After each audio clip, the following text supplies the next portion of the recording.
불심이 깊은 여성 불자님의 이야기를 들려드릴까 합니다. 이분이 지금의 남편을 만나서 젊은 나이에 시집을 왔는데, 시골 지방에 시집을 왔는데, 시어머니가 오랫동안 신병을 앓아가지고 몸져 누우셔서 오랫동안 신병으로 고생하시던 시어머니가 계셨다고 합니다. 그래서 이 시어머니가 항상 신병 때문에 구슬하고 오랜 기간 동안 몸져 누워서 몸이 아프다가 그렇게 세상을 떠난 시어머니가 계셨다고 합니다. 그래서 이 며느리로 들어와서 시어머니가 세상을 떠나시고 자기는 그냥 집에서 남편하고 또 시아버지 모시고 농사도 짓고 밭일도 하면서 그렇게 살았는데,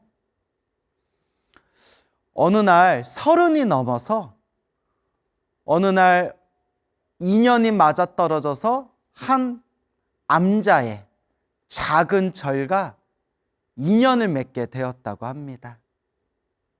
절에 갔는데 너무 좋았대요. 아, 참 좋다. 절에 오니까 참 좋구나. 아이고, 그런데 여러분,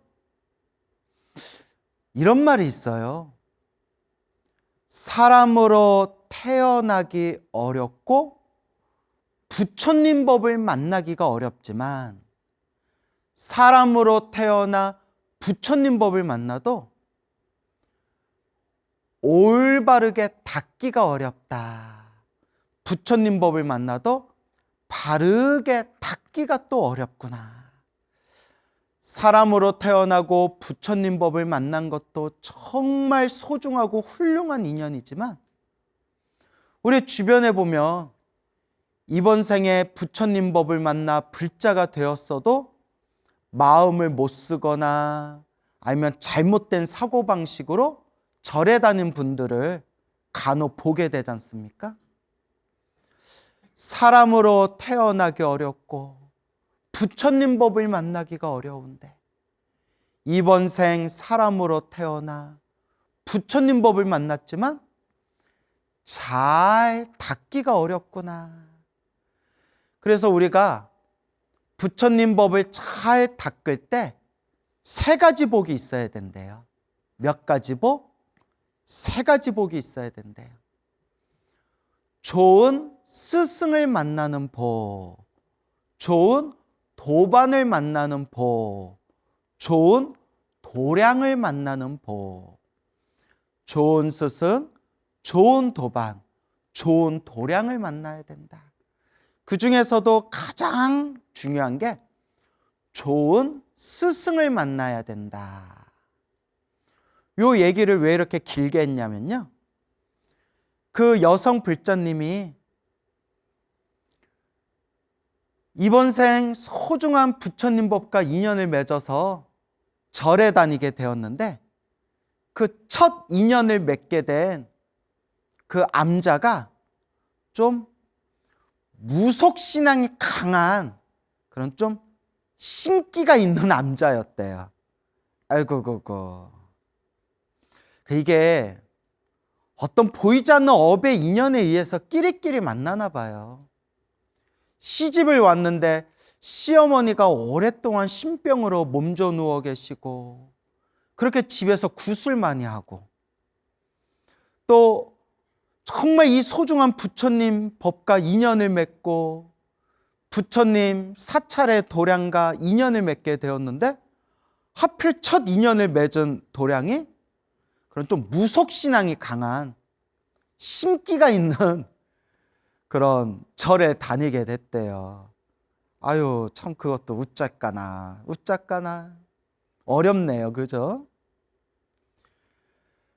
그래서 그 좀 무속신앙이 강하고 부처님의 바른 법을 공부하고 수행하는 도량이 아니라 좀 무속신앙, 기복신앙이 강한 그런 절에 다니면서 그냥 좋다니까 기도를 열심히 했대요. 기도를 하고 그렇게 기도를 하면서 절에 있는 게 너무 좋아서 거의 하루 종일 절에 있다시피 했대요. 그러다가 나중에는 절에 신도님들이 찾아오면 신도님들이 먼저 말 꺼내기도 전에 저 사람이 왜 왔구나, 지금 어떤 마음을 가지고 있구나가 저절로 훤하게 보일 정도로 그렇게 좀 영적인 눈이 좀 뜨였나 봐요. 여러분, 그게 좋은 게 아니에요. 그런 영적인 눈이 뜨면 신기하고 재밌을 것 같지만 삶이 고달파요. 그냥 평범하게 마음 편안하게 마음 공부하면서 사는 게 최고지, 뭐가 보이고 뭐가 들리고 하면 뭐 특별하고 뭔가 재밌을 것 같지만 삶이 고달프대요.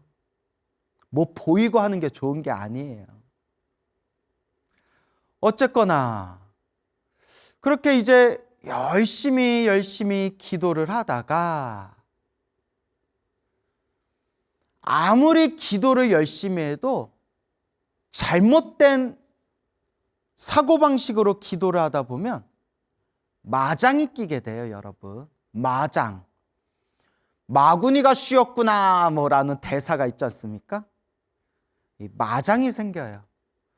이분이 한창 열심히 기도하다가 어떤 마장이 생겼냐?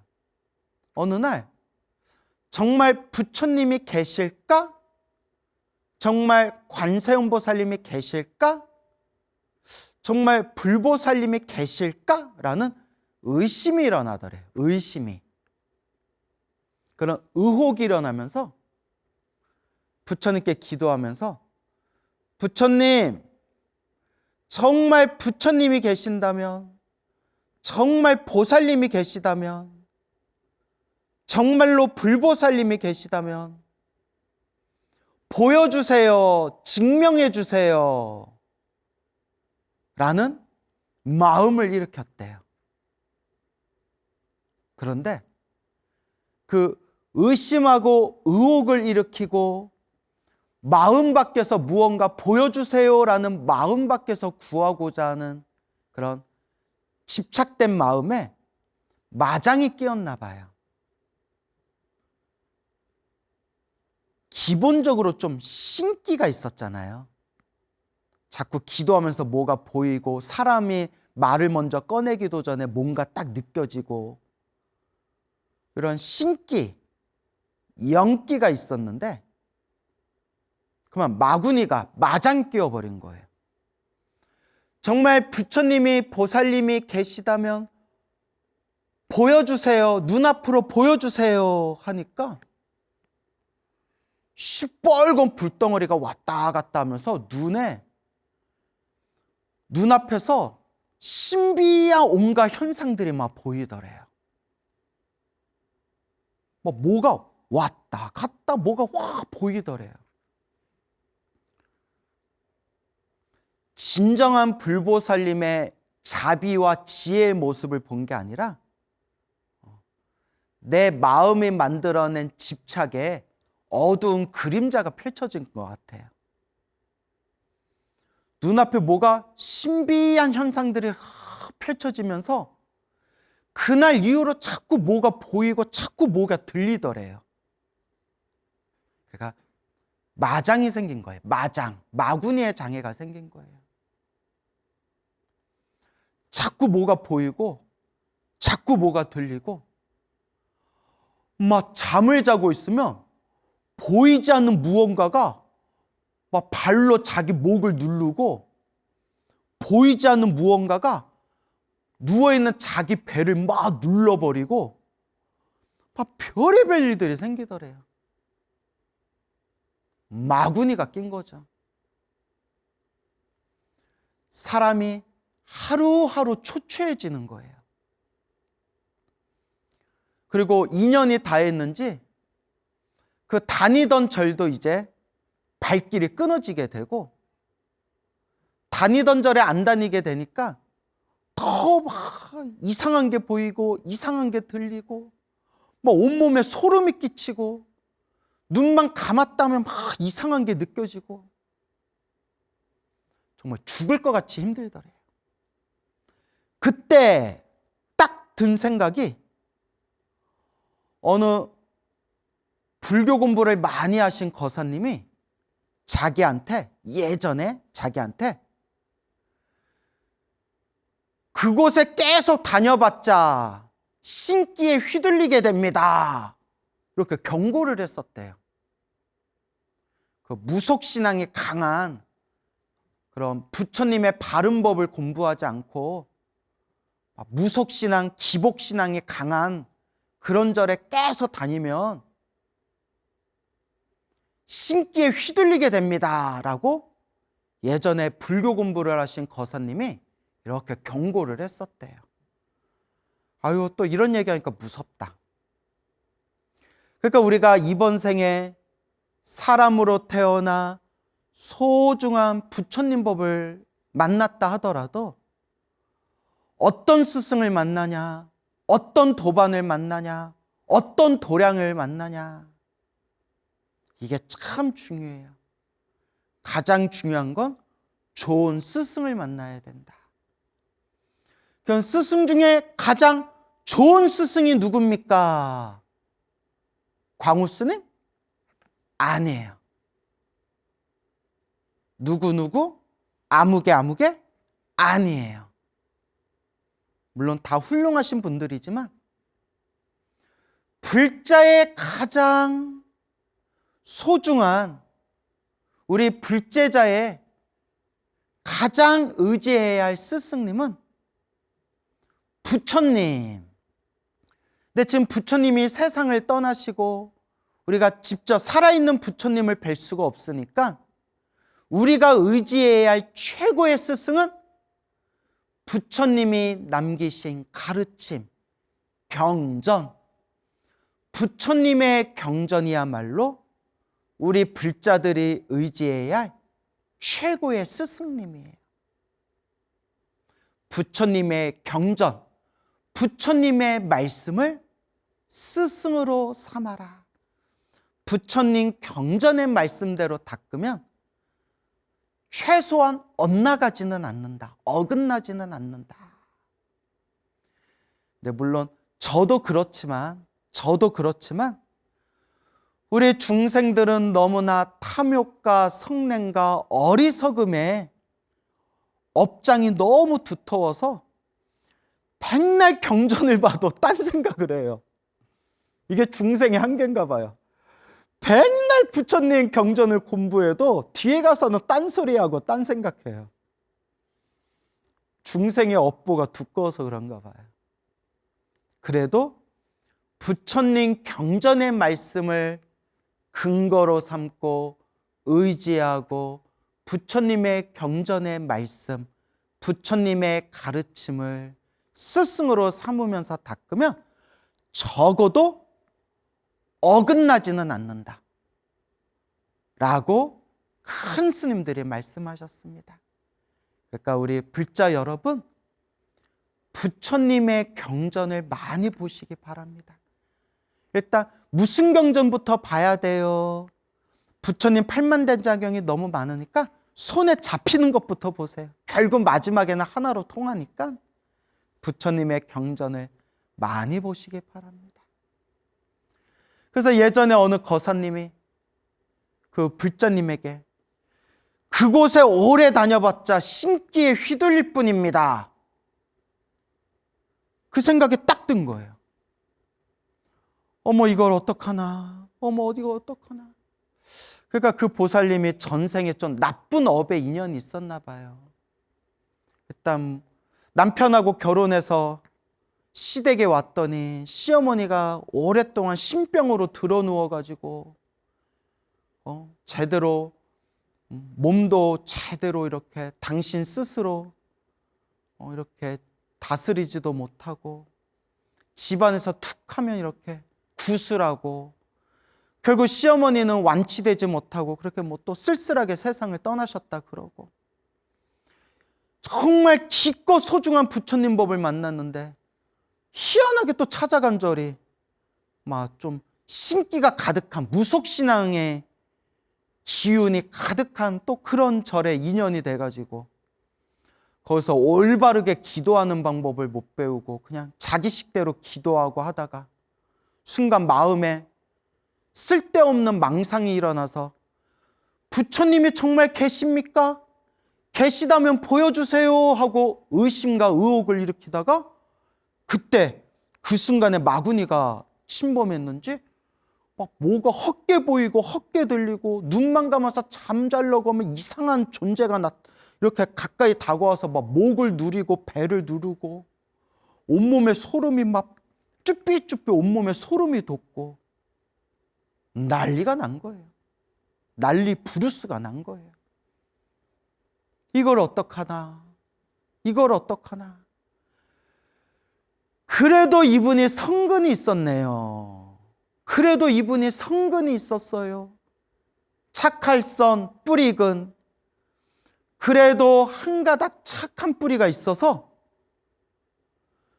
뒤늦게나마 선지식을 만나게 됩니다. 선지식이 무엇이냐? 선지식은 좋은 스승, 좋은 도반이라는 뜻을 함축하고 있고 나에게 바른 길을 알려주시는 분을 선지식이라고 부릅니다.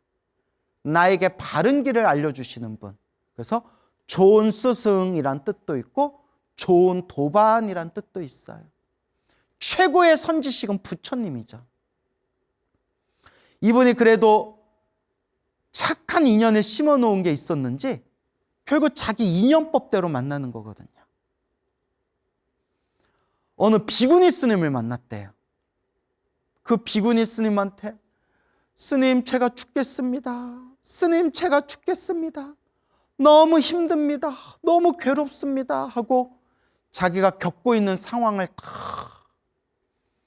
비구니 스님께 말씀을 드리니까 비구니 스님이 끄덕끄덕 내가 숙제를 내주겠다 하면서 금강경 책을 주시더래요. 금강반야 바라밀경. 금강경 책을 딱 주시더래요. 그래서 하시는 말씀이 매일매일 하루도 빠뜨리지 말고 매일매일 금강경을 독송해라. 하루도 빠뜨리지 말고 3년 동안 금강경을 독송해라. 막 하기 싫고 귀찮고 막 졸음이 쏟아지고 잠이 쏟아져도 절대 하루도 빠뜨리지 말고 매일매일 금강경을 독송해라. 딱 숙제를 내줬대요. 야, 그래도 과거 전생에 지어놓은 착한 뿌리가 있었는지 뒤늦게나마 선지식을 만나서 금강경 숙제를 받았군요. 금강경 바른법 숙제를 받았군요. 뭐가 보이고 뭐가 들리고 신기 있는 분들한테는 금강경이 최고의 보약이래요.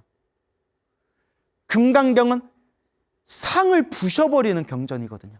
상, 아상, 인상, 중생상, 수자상. 상, 아집, 집착. 그걸 와장창창 모든 상과 집착을 부셔버리는 최고의 경전이 바로 금강경이지 않습니까? 범소유상, 개시어망, 약견, 재상, 비상, 직견열애. 모든 존재하는 모든 것은 다 허망하니 만약에 모든 상이 모든 모습이 비상, 모습 아님을 본다면 모든 모양이 모양 아님을 본다면 모든 모습이 고정된 실체가 없다. 모든 모습이 모습이 아니다. 모든 집착을 다 부셔버리면 직전열에 진짜 부처님을 뵐 수 있게 된다. 진짜 부처님을 보게 된다. 그러니 너의 그 상을 부셔라. 집착을 부셔라. 보이고 들리고 느껴지고 생각으로 만든 그 모든 모습, 모양에 집착하지 말아라. 금강경에서 모든 상과 집착을 부셔버리지 않습니까? 그래서 뭐 신기가 있거나 뭐가 자꾸 보이고 들리고 허망한 망상이 일어나는 사람들한테는 금강경이 참으로 보약이다. 큰 스님들이 그런 말씀을 많이 하셨죠. 모든 부처님의 경전이 다 보약입니다. 근데 특히 금강경은 그런 우리의 상, 집착을 부셔주는 아주 날카로운 지혜의 경전이다. 큰 스님들이 이런 말씀을 많이 하셨죠. 금강경 숙제를 딱 받고 나서 그날 처음으로 금강경을 딱 읽었는데 와, 그날 간만에 편안하게 잠을 잤대요.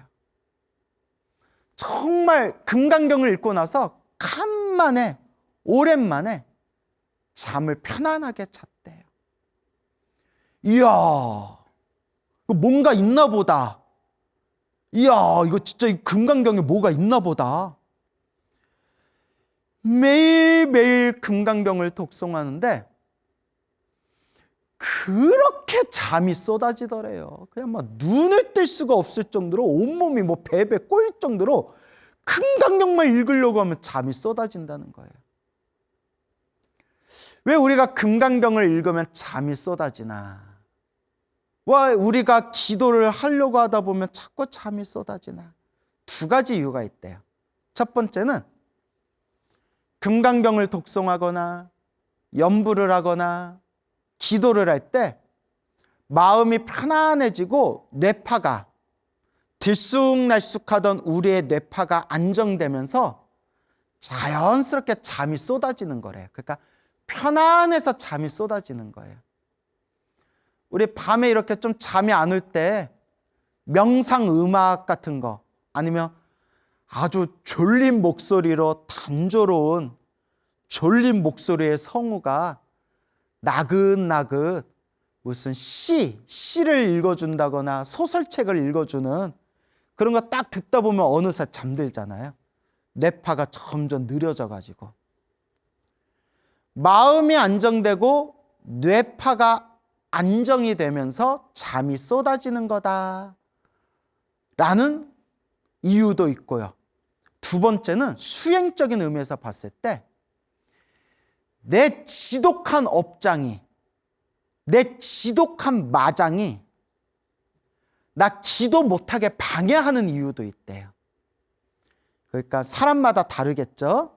그냥 마음이 편안해져서 이렇게 그냥 잠이 오는 사람도 있고 너무나 업장이 두꺼워가지고 뭐 기도 좀 하려고 하면 내 이 업 덩어리가 나 기도를 못하게 막 나를 쥐고 흔드는 거예요. 너 기도하면 안 돼! 막 하면서 내 업장이, 내 업보가 막 나를 때리는 거예요. 그게 막 잠으로 쏟아지거나 맘먹고 기도하려고 하면 자꾸 안 좋은 일이 생긴다거나 막 별의별 일들이 일어나요. 그 고비를 뚫고 지나가야 돼요. 잠이 온다고 오늘은 자고 내일부터 기도하자. 될 일도 안 돼요. 기도했더니 자꾸 안 좋은 일이 생기네. 기도하지 말자. 그게 내 마음의 마구니가 원하던 상황이 나를 힘들게 함으로써 나를 기도를 못하게 마구니가 나를 방해하는 거예요. 그 고비를 뚫고 지나가야 돼요. 이 보살님이 금강경을 읽으려고 하면 그렇게 온몸에 막 잠이 막 쏟아지더래요. 하늘에서 막 폭포가 쏟아지듯이 잠이 쏟아지더래요. 읽어야 한다. 읽어야 한다. 정말 하루도 빠뜨리지 않고 매일매일 금강경을 독송했대요. 매일매일 금강경을 읽었대요. 와, 대단한 거죠. 그래, 우리가 좀 기도를 하려면 무언가 좀 꾸준하게 하는 맛이 있어야 돼. 우리 대부분의 중생들 보면 했다 말았다 들쑥 날쑥 깔짝 저랄짝 뭐 할랑 말랑 말랑 할랑 할까 말까 말까 할까. 기도를 안 하는 것보다는 낫지만 꾸준하게 하지 못하고 자꾸 중심을 놓쳐버리는 사람들이 있어요. 임계점이라고 하죠. 임계점.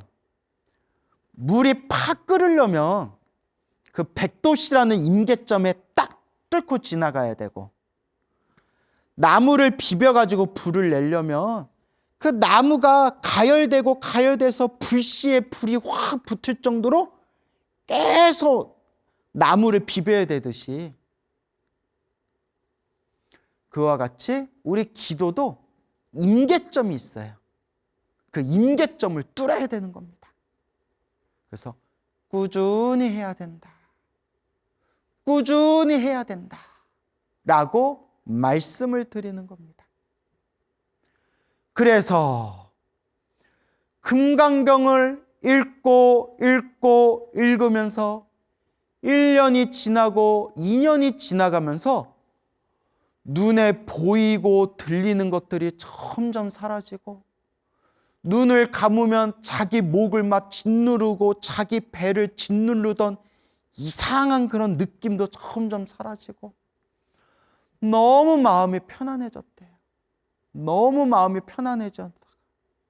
어느 날 금강경을 읽다가 정말 배꼽 밑에서 막 터져 나오듯이 그런 진실한 참회의 눈물이 막 솟구치더래요. 부처님 하면서 막 눈물이 막 터져 나오더래요. 그래서 기도하다가 막 눈물이 나오는 거는 좋은 현상이랍니다.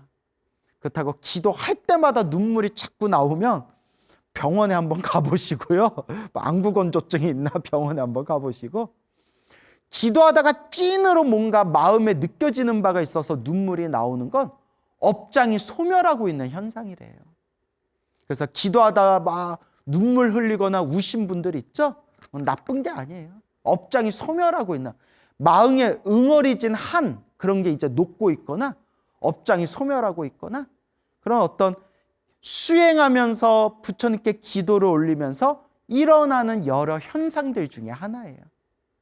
그냥 그러려니 하고 그냥 올바른 마음으로 수행을 하시면 됩니다. 그렇게 금강경을 독송하면서 내가 그때 비구니 스님에게 3년 동안 금강경을 매일매일 읽어라 숙제를 받았는데 3년이 아니라 10년, 30년 평생을 금강경을 독송하겠습니다 라는 마음에 막 환희심이 일어나더래요. 그런데 이제 금강경이 입에 딱 붙어가지고 금강경 기도를 하면서 같이 겸하여 관세음보살 관음기도도 하고, 관음기도 100일 관음기도를 마치면 지장보살 지장기도 100일 지장기도도 올리고, 금강경을 독송하면서 다른 기도도 함께 병행을 했답니다. 이제 기도의 맛을 붙인 거죠. 기도의 이제 맛을 느낀 거죠. 그렇게 열심히 기도했는데도 자꾸 괴롭고 힘들고 나쁜 일들이 생기더래요. 너무나 이렇게 기도를 열심히 하는데도 금강경을 독송하면서 막 눈에 보이고 들리고 느껴지는 소름 끼치는 현상들이 많이 사라졌는데 자꾸 괴롭고 힘들고 나쁜 구설수 같은 게 자꾸 일어나더래요. 아는 스님에게 자세히 여쭤보니 업장이 소멸하다, 큰 업장이 소멸하는 과정에서 그런 일들이 생길 수가 있다. 그럴 때일수록 더 간절하게 부처님을 의지해야 된다. 더 정성스럽게 기도해야 된다 라고 스님이 조언을 하더래요. 맞습니다, 여러분. 우리 주변에 믿음이 약한 불자님들한테 이런저런 얘기를 듣때 스님, 기도하다가 너무 나쁜 일들이 많이 생겨서 제가 기도를 못하겠어요. 제가 큰맘 먹고 기도를 시작했는데 너무 안 좋은 일들이 생겨서 기도하기가 겁나요. 이런 얘기를 들을 때가 있거든요. 아닙니다, 여러분. 제발 그런 미혹된 생각에서 벗어나시기 바랍니다. 부처님께 기도를 올렸는데 나쁜 일이 생겼다니요. 절대 그런 법은 없습니다. 크게 받을 걸 작게 받고 있구나. 오래 받아야 할 업보를 짧게 받고 있구나.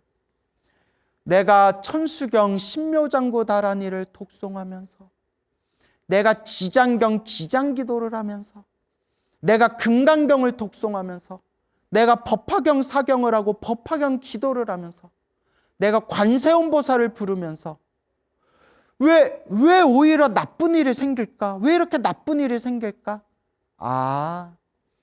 수없는 과거 전생에 지었던 나의 크고 무거운 업보를, 크게 받아야 할 업보를 그나마 부처님께 간절하게 기도하면서 크게 받을 업보를 작게 받고 있구나. 크게 받을 업보를 작게 받고 있구나. 오래전에 들었던 얘기인데 어느 보살님이 하도 금강경을 읽으면 좋다라고 하니까 금강경을 읽다가 나중에 금강경을 쳐다도 안 본대요. 금강경을 쳐다도 안 본대요. 왜냐? 금강경 기도를 시작하면서 5만 가지 나쁜 일들이 한꺼번에 다 터져가지고 내가 금강경 기도 잘못 시작해서 내가 이 사단이 났나 보다. 내가 다시는 금강경 쳐다보고 싶지도 않다. 그 얘기를 듣고 마음속으로 어리석구나 중생이여. 세상 천지에 이 위대하고 심오한 금강경 법문 만나기가 그 얼마나 희유하고 기적 같은 일인데 세상 천지에 금강경 읽었다고 나쁜 일 생기는 경우가 어디에 있단 말인가. 올바로 부처님 가르침을 공부하지 않고 그냥 금강경 읽으면 좋은 일 생긴다는 그 욕심으로 집착으로 금강경을 기도했으니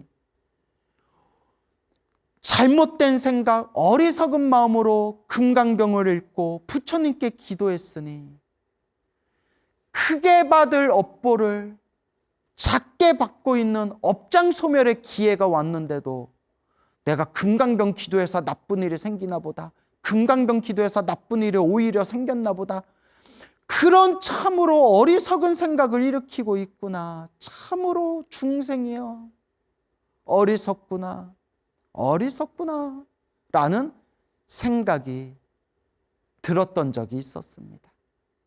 여러분, 이번 생에 금강경을 만난 게 얼마나 큰 복입니까? 이번 생에 지장경을 만난 게 얼마나 큰 복입니까? 이번 생에 법화경을 만난 게 얼마나 큰 복입니까? 이번 생 부처님 법을 만난 게 얼마나 큰 복입니까? 금강경을 읽고 부처님의 가르침을 공부해서 나쁜 일이 생긴 게 아니라 오히려 크게 받아야 할 업보가 있었는데 그나마 금강경을 읽고 그나마 부처님 가르침을 닦아서 크게 받을 업보를 작게 받고 있는 것이구나. 오래 받을 업보를 짧게 받고 있는 것이구나. 여러분, 중심을 세워야 됩니다. 진정한 불자라면 마음의 중심을 세워야 됩니다. 그래서 이 불자님이 기도를 하면서 오만 가지 나쁜 일이 생겼을 때에도 부처님만 의지하겠습니다. 부처님만 의지하겠습니다. 그렇게 기도를 하면서 봉정암에만 10번 이상을 올라갔는데 봉정암에 갈 때마다 부처님을 향해서 기도하면서 1000배, 2000배, 3000배씩 봉정하면서 절을 올리다 어느 날이었대요. 봉정함 그 꼭대기 사리탑에서 환한 빛이 뿜어져 나오는 걸 봤대요. 부처님 사리탑에서 환한 빛이 뿜어져 나오는 걸 보면서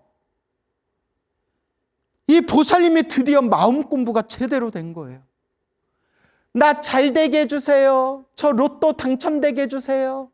저 잘 먹고 잘 살게 해주세요. 라고 한 게 아니라 사리탑에서 환한 빛을 보면서 부처님, 저와 맺은 모든 저를 힘들게 괴롭게 한 모든 나쁜 인연들을 제가 다 용서할 수 있는 마음을 갖게 해주세요. 제가 올바른 불자로서 수행할 수 있는 그런 올바른 불자가 되게 해주세요. 그리고 늘 항상 이렇게 발언했대요. 부처님, 다음 생에라도 제가 올바른 큰 수행자로 태어나 반드시 성불하기를 발언합니다. 반드시 성불하기를 발언합니다. 나 잘되게 해주세요. 나 돈 많이 벌게 해주세요. 나 로또 당첨되게 해주세요. 이런 기도가 아니라 봉정한 사리탑의 환한 광명을 보면서 저를 힘들고 괴롭게 한 사람들을 용서할 수 있는 마음을 갖게 해주세요, 부처님. 제가 올바르게 수행할 수 있는 불자가 되게 해주세요. 다음 생에라도 큰 수행자로 태어나 반드시 성불하기를 발언합니다. 금강경을 읽고 부처님께 정성스럽게 기도 올린 그 공덕이 절대 허투루 가는 게 아니에요. 이제 진정한 보리심을 일으키게 된 거예요. 그렇게 기도하고 기도하면서 딱 금강경 기도를 시작한 지 10년이 지났을 때 어느 법사님의 법문을 딱 듣는 순간 온갖 기쁨과 희열이 다 터져 나오면서 아, 이게 부처님 법이구나. 아, 이게 부처님 법이구나. 부처님 감사합니다. 부처님 감사합니다. 그 인연으로 부처님의 바른 법, 부처님의 바른 교리를 공부하게 되는 인연을 맺게 되었다 하는 어느 불자님의 이야기가 전해지고 있습니다. 그래서 지금도 열심히 금강경 독송하면서 지금도 이제 연세가 이제 많이 노보살님이겠죠. 그래서 지금도 부처님 은혜를 갚는 마음으로 그렇게 신행 생활을 하고 계신다고 합니다.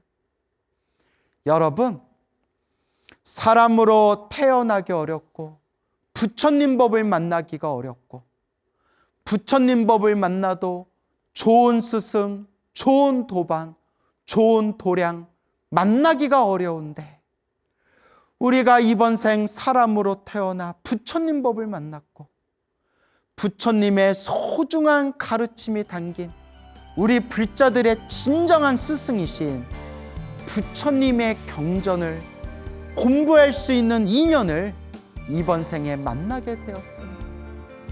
여러분, 우리 잘 닦읍시다. 우리 이번 생 부처님 말씀을 의지하면서 우리 이번 생 잘 닦읍시다, 여러분.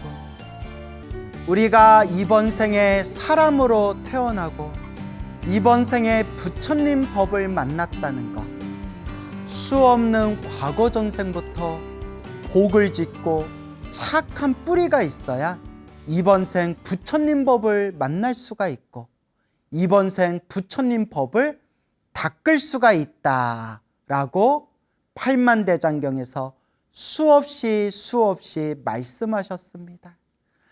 우리가 이번 생 부처님 법을 만났을 때 잘 닦아야 합니다.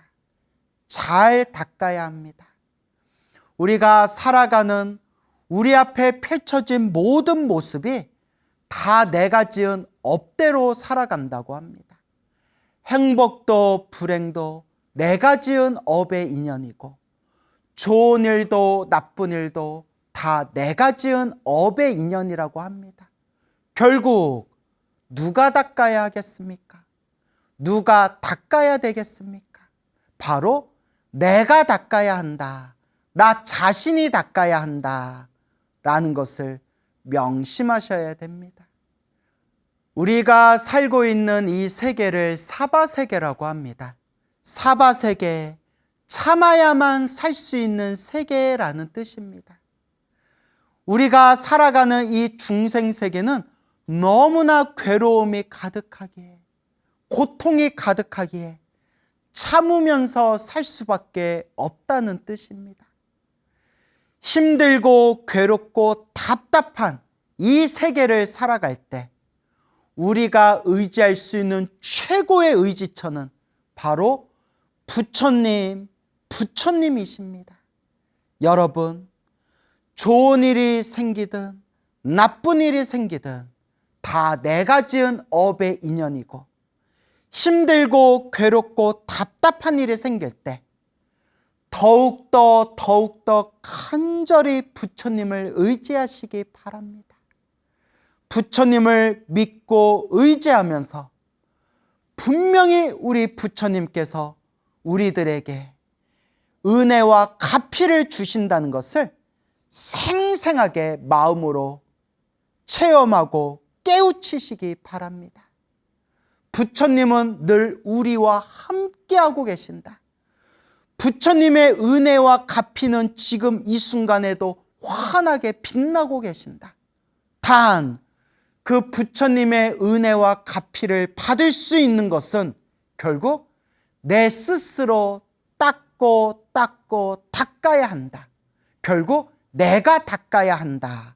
라는 것을 명심하시기 바랍니다. 오늘 여러분들에게 아주 정성스럽게 또 부처님의 가피 체험에 대해서 정성스럽게 써서 편지를 보내주신 우리 소나무 팬분들의 그런 소중한 말씀이 담긴 편지 내용을 읽어드리도록 하겠습니다. 여러분 한번 잘 들어보시기 바랍니다. 예, 여러분 이 편지 읽어드릴 테니까 한번 잘 경청해 보세요. 박명자 불자님이 보내주신 편지입니다. 박명자 불자님, 제가 보통 편지 읽어드릴 때 실명은 절대 밝히지를 않은데 이 박명자 불자님께서 당신 실명을 밝혀도 된다 하셔가지고 제가 또 우리 박명자 불자님 또 이름을 이렇게 불러드립니다. 박명자 불자님의 편지 읽어드리도록 하겠습니다. 광우 스님께, 저는 충남 계룡시에 사는 89살, 우와, 89세 불자입니다. 30대 중반에 경상북도 영천 중림사라는 절에 처음 가봤습니다. 그때부터 부처님을 믿고 있습니다. 하지만 아직도 아무것도 모르겠고 천수경 연불만 열심히 하고 있습니다. 아이고 잘하고 계시네요. 천수경 하시고 연불 열심히 하시고 이 정도면 대단하신 거죠. 아직도 기도를 어떻게 하는지 모르겠습니다. 기도방을 만들고 딸이 아미타 부처님 목조 형상을 선물해줘서 잘 모시고 진심을 다해 연불만 합니다. 연불을 할 때마다 즐겁습니다. 그래도 되나요? 당연히 되죠. 연불이 최고입니다. 연불이 최고예요. 연불 공덕 제일 공덕이라는 말도 있거든요. 연불 공덕이 제일로 가는 공덕이다. 그래서 아주 잘하고 계십니다. 그런 의문을 항상 마음속에 가지고 있었는데 며칠 전 신기한 일을 경험했습니다. 위에 출혈이나 구급차를 타고 병원에 실려 갔을 때의 일입니다. 아이고 아프셨겠다. 몇 년 전에도 위출혈로 인해 위 내시경을 했었는데 그땐 너무너무 고통스러웠던 적이 있습니다. 그런데 며칠 전 위출혈로 인해 위 내시경을 했을 때 응급실에서부터 부처님 명호를 마음속으로 외쳤더니 그렇게 힘들던 위 내시경의 고통도 못 느끼고 무사히 끝났습니다. 아이고 다행입니다. 그리고 첫 위출혈 때는 2주 동안 입원했었는데 이번에는 3일 만에 퇴원했습니다. 저희 딸도 아주 신실한 불자인데 이 이야기를 듣고 부처님의 가피를 받았다고 말해줬습니다. 법문도 모르고 염불만 했고 수계도 받지 않았는데 이런 가피를 받을 수 있다는 게 너무 신기합니다. 광우스님, 여러 불자님들께 부처님 명호를 진심을 다해 열심히 부르면 가피를 받을 수 있다는 것을 알려드리고 싶습니다. 꼭 소나무 시간에 이 편지를 읽어주시길 간절한 마음으로 부탁드립니다. 충청남도 계룡시 엄사면에 사는 박명자 불자 올리. 예, 박명자 불자님 반갑습니다. 늘 건강하시고 늘 편안하시고 항상 고운 날 되시기 바랍니다. 그저 지금처럼만 염불하세요. 박명자 불자님 늘 좋은 날 되세요. 여러분, 이어서 두 번째 편지 읽어드리겠습니다. 두 번째 편지는 조금 내용이 긴데 한번 잘 들어보시기 바랍니다. 안녕하세요, 광우스님. 저는 경기도 의정부시에 살고 있는 30대 중후반 거사입니다. 말로만 불자라고 하지만 아직 공부가 많이 부족하고 근기가 낮은 데다 제 가피 이야기가 다른 불자님들에 비하면 많이 미흡하지만 용기 내어 사연을 올려봅니다.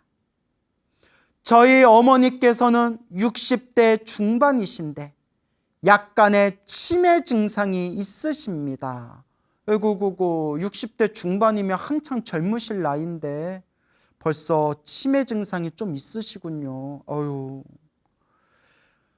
게다가 집안에 우환이 있는 상황에서 엎친 데 덮친 격으로 4월 초 외조부께서 쓰러지셔서 큰 병원으로 급하게 구급차를 불러 모시게 되었습니다.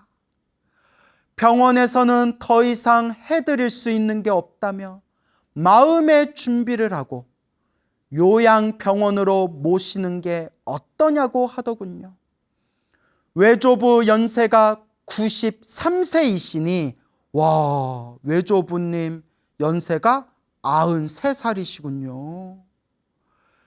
가족들도 어느 정도 마음의 준비는 다 하고 있었던 상황이었습니다. 그렇게 외할아버지를 요양병원으로 모시고 외가 가족 모두는 매일같이 서울에서 요양병원까지 2시간 남짓 거리를 다니며 할아버지를 찾아뵈었습니다. 저희 집이 요양병원과 그나마 가까워 외가 식구들이 저희 집에 다 모이면 제가 가족들을 모시고 운전해서 요양병원으로 다니곤 했습니다. 아버지를 비롯한 집안 남자 식구들은 모두 차를 가지고 출근해서 일을 하셔야 하는 상황이라 제가 손수 자동차를 렌트해서 운전해야 할 수밖에 없었습니다.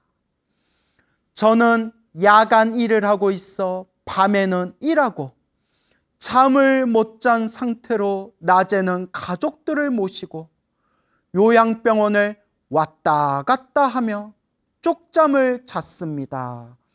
아이고 많이 힘드셨겠어요. 그렇게 2주 가까이 생활하게 되었습니다. 그런데 어느 날 비뇨기 계통 쪽에 약간의 불편감이 느껴져서 문제가 있는 것 같아 직장 근처 동네 비뇨기과 병원에 가서 검사를 했습니다. 기본적인 검사와 피검사, 조직검사를 하며 간단한 시술을 하게 되었는데 결과는 3일 뒤에 나온다고 하더군요. 큰 생각 없이 3일 뒤에 방문해야겠다 생각했는데 외조부께서 급격하게 상태가 안 좋아지셔서 깜빡하고 방문을 못하게 되었습니다. 그리고 결국 외할아버지께서는 이틀 뒤 돌아가셨고 외할아버지 장례를 치르게 되었습니다. 가족들과 발인을 마치고 장례가 다 마무리되고 나서 식사하며 반주하는 자리에서 담배를 한 대 피우러 나왔다가 문득 검사했던 게 기억이 나서 전화로 검사 결과를 문의했습니다. 그런데 의사 선생님께서 조직검사에서 암으로 보이는 종양 유형의 이상 소견이 보인다는 말씀을 하셨습니다. 아이고 놀라셨겠다. 아이고. 저는 머리가 하얘져서 순간 아무 반응도 하지 못했습니다. 의사 선생님은 큰 병원에 가서 정밀검사를 받아보라고 말씀하셨고 저는 그 자리에서 바로 병원을 알아보기 시작했습니다. 문득 내가 죽으면 우리 어머니는 어떻게 하지? 암이면 병원비도 많이 나올 텐데 이것 또한 어떻게 감당해야 하나 하는 생각들이 스쳐갔습니다. 아유, 이렇게 세상 사는 게 힘들어요, 여러분. 나무 아미타불 관세음보살. 저는 제가 죽는 건 상관없지만 이제 치매가 진행되기 시작하시는 저희 어머니와 제 병원비로 인해 남은 가족들이 떠안아야 할 경제적 부담이 너무 걱정이었습니다. 저는 모아둔 재산은커녕 빚만 있는 상태였고 그나마 일하던 직장도 경기가 너무 안 좋아져 4월 말까지만 일하고 권고사직하기로 이야기가 된 상태였기에 마음이 더욱 심란했습니다. 아이고 이걸 읽다 보니까 저도 마음이 먹먹하더라고요. 우리 모든 중생들 다 편안하고 행복하게 살았으면 좋겠는데 왜 이렇게 우리 중생들 살아가는 게 답답하고 힘든 일들이 많은지. 나무 아미타불 관세음보살. 우리 편지 보내주신 거사님도 얼마나 먹먹했겠어요. 하지만 아직 정밀검사도 받지 않은 상태라 부모님께 충격과 마음의 짐을 드리기 싫어 말씀드리지 못한 채 매일 혼자 속으로 끙끙 앓으며 부처님께 매달려 기도하는 수밖에 없었습니다. 평소에도 피치 못할 상황이 아니면 매일 천수경과 금강경 이 두 가지 기도를 해왔지만 그날 이후로는 108배를 추가해서 매일 108배 천수경 금강경 순서대로 집에서 기도를 올렸습니다. 직장에서나 이동할 때나 항상 눈 떠 있을 때는 관음정근을 했습니다. 어유, 잘하고 계셨네요.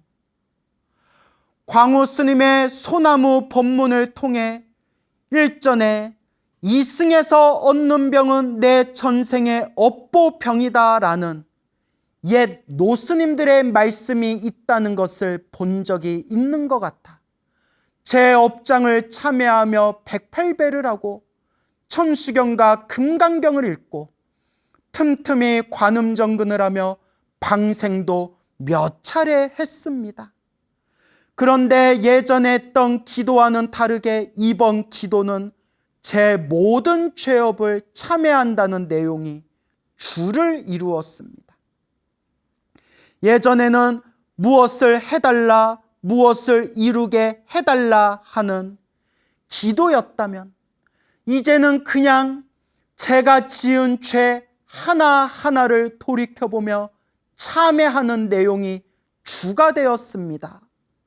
거기에 진심으로 가슴으로 울며 마음속으로 불보살님들께 저는 지금 죽어도 좋으나 남아있는 제 가족들이 너무 불쌍하니 어찌하면 좋겠습니까? 부디 제가 좀 더 사회활동과 경제활동을 통해 저희 가족을 부양할 수 있도록 제 질병이 큰 문제 없이 치유될 수 있도록 도와주십시오. 관세음보살님, 부처님 하고 빌고 또 빌었습니다. 그렇게 시간이 지나 서울대학교 암병원을 몇 차례 방문하여 피검사와 병리검사, CT검사 등 필요한 모든 검사를 하게 되었고 4월 29일 오전에 일을 마치고 서울대학교 암병원에 가서 검사 결과를 들으러 갔습니다. 그런데 교수님이 특별한 문제가 없습니다 라고 말씀하시더군요. 저는 너무 놀라 예? 하고 다시 여쭤보았습니다. 교수님이 약간은 귀찮다는 듯한 뉘앙스로 아무 이상 없고 특별히 처방해 줄 약도 없으며 그냥 잘 관찰해서 추 이상 징후가 보이면 다시 검진받으라고 했습니다. 저는 이게 말이 되나 싶어 몇 차례 질문을 드렸으나 교수님은 CT 검사를 비롯한 기타 검사 결과상 종양이나 암이 아니고 특이 소견이 없다고 똑같은 말씀을 했습니다.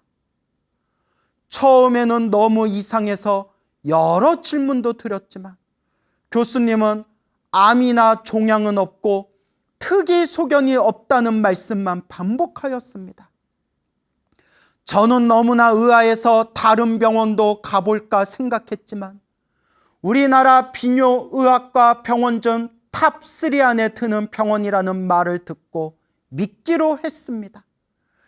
그렇게 병원을 나와 너무나 기쁜 나머지 저는 마음속으로 부처님, 관세음보살님 너무 감사합니다 라고 계속 감사의 말씀을 드리며 집에 왔습니다. 와, 너무 감사합니다. 부처님, 관세음보살님 너무 감사합니다. 그리고 집에 오자마자 이 사연을 소나무에 보내고자 적게 되었습니다. 제 사연을 접한 누군가는 첫 동네 병원의 진료가 오진이나 잘못된 거 아니냐고 반문하실 수도 있겠지만 저는 부처님의 가피라고 믿어 의심치 않습니다. 끝으로 다른 사연자 분들에 비하면 제 가피담은 미흡하지만 제 한 달여간의 기도와 절실함이 부처님께 닿았다고 생각하며 감사의 마음으로 이 가피담을 다른 불자님들께 알리고 싶어 사연을 보냅니다. 앞으로도 부처님 법을 통해 올바른 생활을 하고 굳은 신심으로 수행 정진해 나가겠습니다. 보잘것없는 제 긴 사연 읽어주셔서 감사하며 광우 스님과 BTM 불자님들 모두 성불하시기를 기도합니다. 우와, 감사합니다. 우와, 감사합니다. 너무나 감사합니다. 근데 이 거사님이 요 편지를 이메일로 보내주시고 이어서 추가 제보를 또 보내주셨어요. 한번 잘 들어보세요. 추가 제보. 어제 광우 스님 소나무에 가피담 사연을 제보한 경기도 의정부시에 살고 있는 30대 중후반 거사입니다.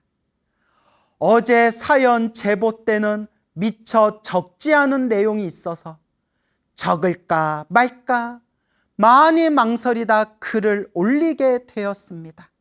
사실 어제 말씀드린 제 사연의 기도 기간 중 꿈을 꾸었습니다. 병원 안에서 흰색 간호복을 입은 간호사 한 분이 결과상 아무 문제는 없는데 병원비가 약간 많이 나왔네요 라고 말하는 꿈이었습니다. 그리고 어제 병원 진료비를 보험사에 청구하려고 쭉 보니 1차 동네 병원비와 2차 대학 병원비를 포함한 비급여 항목으로 총 40만 원 돈이 나왔더라고요. 저에게는 큰 돈이지만 그래도 결과가 좋게 나와 감사한 마음 따름입니다. 저는 꿈에서 나온 간호사분이 백이 관음보살님의 화연이라 생각합니다. 어제 글에 위 내용을 적지 않았던 것은 광우 스님 소나무 법문에서 항상 꿈에 연연해하지 말라는 내용을 익히 들어 저 또한 꿈을 최대한 신경 쓰지 않으려 했고 사연을 보낼 때도 혹여나 제 사연이 채택되어 방송에 나가게 된다면 다른 불자님들이 꿈이나 신묘한 형상에 집착하게 되어 바른 정진을 하지 못할까 염려되어 적지 않았습니다. 와, 제 법문에 제대로 들으셨네요. 제 법문에 제대로 들으셨네요. 이런 마음으로 기도하시면 꿈에 좀 집착하셔도 될 것 같아요. 너무나 바른 마음가짐입니다. 그죠? 제가 꿈 얘기를 많이 했지만 우리 불자님들이 실제로 체험하신 이야기를 들려드리다 보니까 그분들이 실제로 꾸셨던 꿈 얘기를 제가 그대로 전달했을 뿐이고 제가 늘 말씀드리지만 좋은 꿈을 꾸든 안 좋은 꿈을 꾸든 결국 다 한바탕 꿈이다. 범소유상 개시어망 약견재상비상 측견열애 무릇 있는 바 상이 모든 상이 다 허망하니 만약에 모든 상이 상 아님을 본다면 곧 열애 부처님을 보리라. 그러니까 꿈과 같은 모양, 형상들에 우리가 집착할 필요가 없어요. 편지 보내주신 거사님이 제가 평소에 꿈에 집착하지는 마세요 라고 했던 제 의도를 잘 파악하신 것 같습니다. 참 좋네요. 하지만 돌이켜 생각해보니 저 또한 근기가 낮아 꿈을 언급하고 있는 터인데 이제 막 불법을 접한 다른 불자님들께는 그 꿈마저 하나의 희망과 신심의 끈이 될 수 있다고 생각하게 되었습니다. 꿈을 통해서라도 불법을 접하고 신심을 키울 수 있게 된다면 그 또한 부처님 법으로 향하는 하나의 방편이라고 생각하여 추가적으로 글을 보내드립니다. 잘하셨습니다. 번거로우실 텐데 긴 저의 사연을 읽어주셔서 감사하고 매일매일 부처님 법으로 정진하고 올바른 삶을 살아갈 수 있도록 좋은 본문 해주시는 광우 스님과 PTN 제작진 여러분께 감사의 말씀 올립니다. 감사합니다 라고 보내주셨습니다. 거사님 고맙고 감사합니다. 늘 건강하시고 항상 좋은 날 되시기 바랍니다. 그리고 우리 거사님 어머님께서도 늘 건강하시고 편안한 날 되시기 바랍니다. 고맙습니다. 예, 여러분, 이와 같이 우리가 인생을 살아갈 때, 힘들고 괴롭고 답답할 때 우리가 의지할 수 있는 최고의 의지처가 누굴까요? 부처님, 맞습니다. 바로 부처님입니다. 힘들고 괴로울 때일수록 더 간절하게 부처님을 의지하면서 닦고 닦아야 합니다. 또 힘들고 괴롭고 답답할 때가 바로 기도할 때입니다 라고 얘기했더니, 그러면 나 지금 힘들고 괴롭고 답답하지 않으니까 지금 기도 안 해도 되겠네? 또 이런 생각을 하시는 분들이 있어요. 아니 되옵니다. 힘들고 괴롭고 답답할 때 당연히 더 간절히 열심히 기도해라, 업장소멸해라 말씀드리는 거고요. 평상시에 좋은 일이 생기든 나쁜 일이 생기든 흔들림 없이 한결같이 닦고 닦아나가야 합니다. 여러분, 우리가 밥을 배고플 때만 밥 먹는 게 아니잖아요. 네? 배고프지 않더라도 딱 밥 시간이 되면 그 밥 시간 때 우리가 조금이라도 밥을 먹잖아요.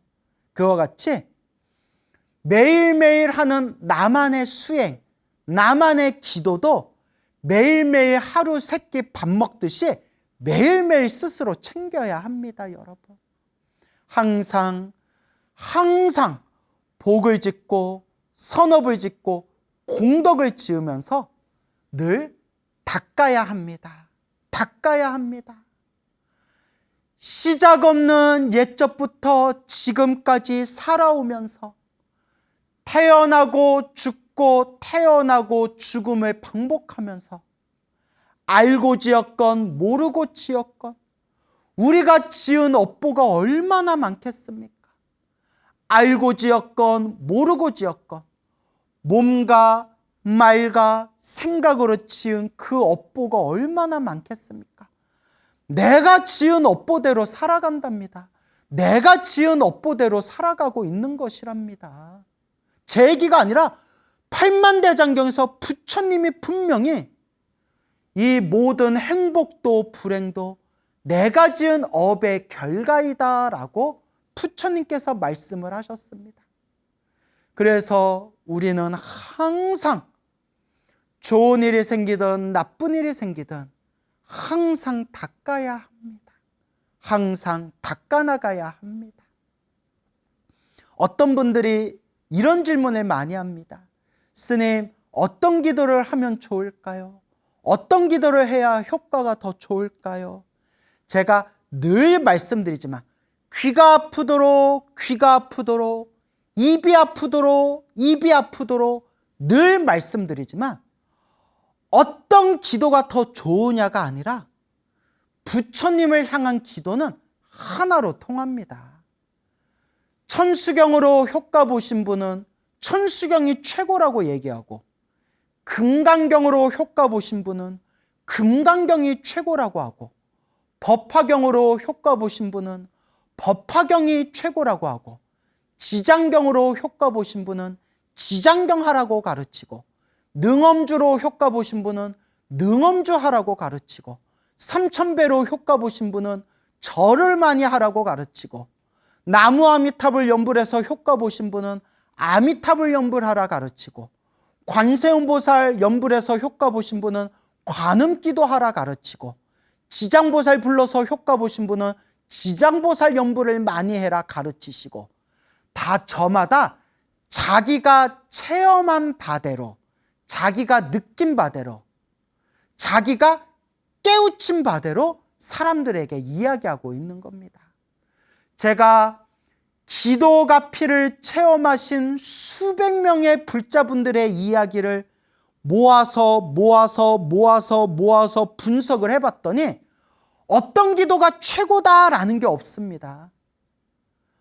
어떤 기도를 하든 부처님을 향한 간절한 마음으로 간절하게 정성스럽게 기도하는 것, 그게 바로 핵심입니다. 그래서 관세음보살 보문품에서는 한마디로 일심이라고 나옵니다. 일심, 마음을 하나로 모으면. 근데 우리 중생들 보십시오.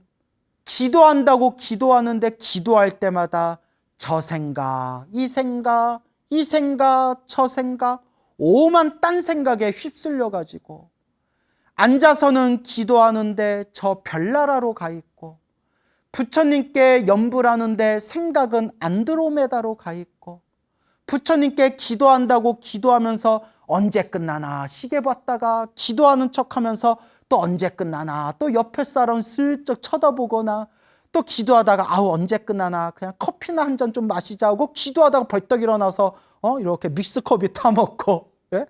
물론 안 하는 것보다는 100배, 1000배, 10,000배 낫지만 그냥 딴짓하면서도 법당에 앉아있는 것 자체가 공덕이 된다라고 큰 스님들은 말씀하셨지만, 정말 내 업을 바꾸려면, 내 팔자를 바꾸려면, 내 기운을 바꾸려면 정말 내가 앉은 자리에서 풀 한 폭이 안 날 정도로 지독하고 간절하게 기도해야 된다라고 부처님이 말씀하셨던 겁니다. 그래서 예스님들이 뭐라고 하셨냐면, 간절하게 정성스럽게 기도하는 법을 모르겠으면, 그게 안 되면 양으로 승부하라 라고 하셨어요. 양으로 승부하라.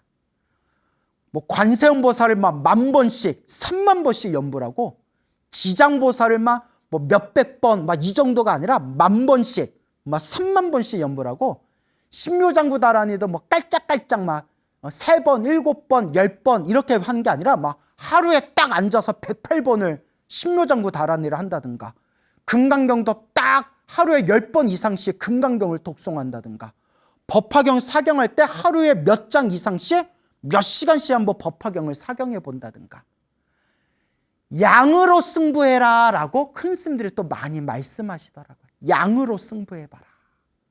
그래서 제가 늘 불자님들께 드리는 이야기가 있습니다. 여러분, 가피 받고 싶죠? 부처님 은혜 받고 싶고 가피 받고 싶죠?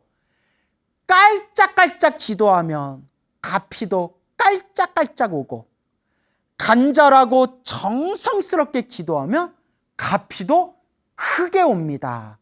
은혜와 가피도 크게 옵니다 라는 말씀을 자주자주 드립니다.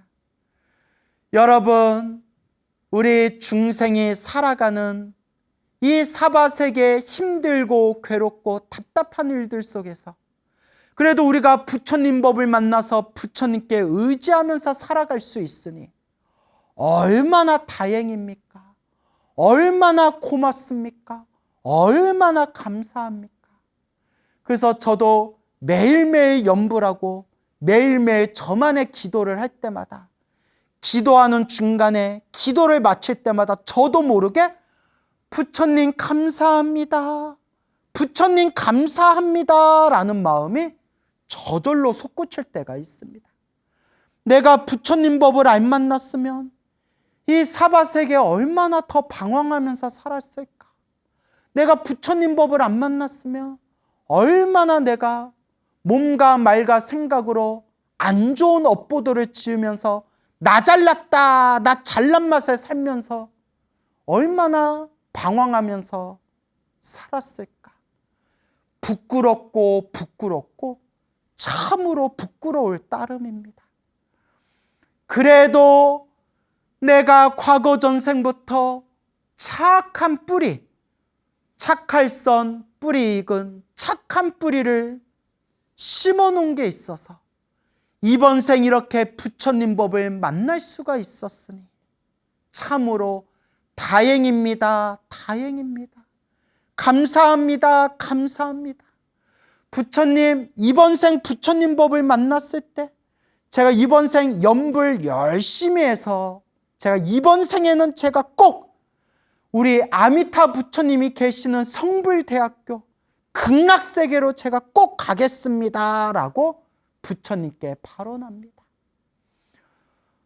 우리가 그래도 과거 전생에 지은 복이 있어서 과거 전생 지었던 복과 선업이 있어서 과거 전생 지었던 복과 선업과 공덕이 있어서 이번 생 부처님 법을 만났구나. 부처님 감사합니다. 늘 마음으로 되새기시기 바랍니다. 오늘 편지를 읽어드렸는데요. 첫 번째 편지의 주인공이신 89살 대신 우리 박명자 불자님 항상 건강하시고 좋은 날 되시고 늘 지금처럼 연불하고 연불하시기 바랍니다. 그리고 두 번째 편지를 보내주셨던 우리 젊은 거사님, 어머니께서 치매 증상이 좀 있다고 하셔서 걱정을 하시는데 우리 어머님 되시는 보살님께서도 더 건강하시고 더 좋은 쪽으로 더 발전하시기 바라고요. 그리고 두 번째 편지 보내주신 거사님도 항상 편안하고 좋은 날 되시기를 바라며 지금처럼 지금 같은 마음으로 기도하고 기도하면서 이번 생 업장을 잘 소멸하고 이번 생 공덕을 잘 지어나가시길 바랍니다. 그리고 이 소나무를 보고 계시는 모든 불자님들도 항상 부처님 가피가 충만하시기를 바랍니다. 여러분 열심히 연불하고 정성껏 기도하면서 부처님 은혜 가피 듬뿍듬뿍 받아가시기 바랍니다. 여러분 행복해지고 싶습니까? 행복한 삶을 창조하고 싶습니까? 복을 지으십시오. 선업을 지으십시오. 공덕을 닦으십시오. 복과 선업과 공덕의 힘이 여러분들을 진정한 행복의 길로 이끌어 줄 것입니다. 여러분 성불하세요.